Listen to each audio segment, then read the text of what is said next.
നീ എന്താ ചിരിക്കണത്? നിനക്ക് പേ ഇളകിയ? ഇദ്ദേഹമാണ് ദീപക് മോഹൻ. ഈ പറഞ്ഞ ആളാണ് മിസ്റ്റർ അനീസ്. ഞാനൊരു ബുദ്ധിജീവിയാണ്. ഞാൻ അസിസ്റ്റന്റ് ബുദ്ധിജീവി. സത്യത്തിൽ നിങ്ങൾ ബുദ്ധിജീവികളാണോ അതോ മന്ദബുദ്ധികളോ? ആണോ? RDX വൻ ഹിറ്റായല്ലോ. അതാ നിന്റെ വിഷമം? അല്ല, പിന്നെ അത് കഴിഞ്ഞപ്പോഴത്തേക്ക് പ്രൊഡ്യൂസേഴ്സ് ഡേറ്റിന് വേണ്ടി ഷെയ്ൻബ്രോയുടെ പുറകെ പോയത് എങ്ങനെയാണെന്ന് നിങ്ങൾക്ക് അറിയാമോ? എവിടുന്ന് കിട്ടിയോ തനിക്ക് ഇങ്ങനെയുള്ള സാധനങ്ങളൊക്കെ?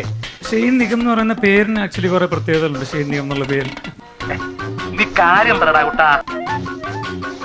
പറയാം.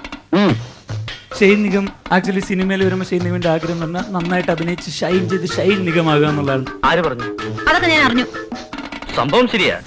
പിന്നെ പോക്കൃത്തല്ലേ അവര് കാണിക്കുന്നത്? മനസ്സിലായി, ഉടായിപ്പല്ലേ? പക്ഷെ മലയാളം ഇൻഡസ്ട്രി വിചാരിച്ച് ഷെയ്ൻ നീക്കാവും എന്ന് ബാൻ ചെയ്തിട്ട്. പക്ഷേ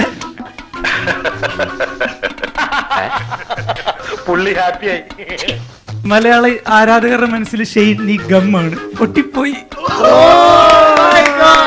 വിവരമില്ലാത്തവനാണെങ്കിലും സത്യം പറയൂ.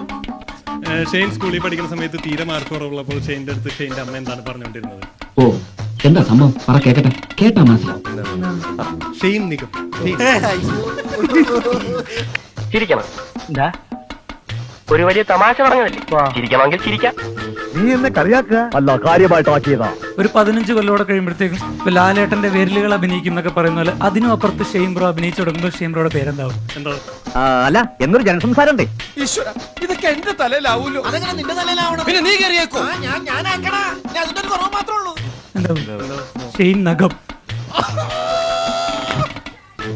ഇതാ ഫലിതം. ഫലിതം സ്വയം രസിക്കാനുള്ളതല്ല, മറ്റുള്ളവരെ രസിപ്പിക്കാനുള്ളതാ. മനസ്സിലായോന്ന്? എല്ലാവർക്കും സന്തോഷമായല്ലോ. എനിക്ക് സന്തോഷമായി. എല്ലാവർക്കും പിരിഞ്ഞു പോവാം.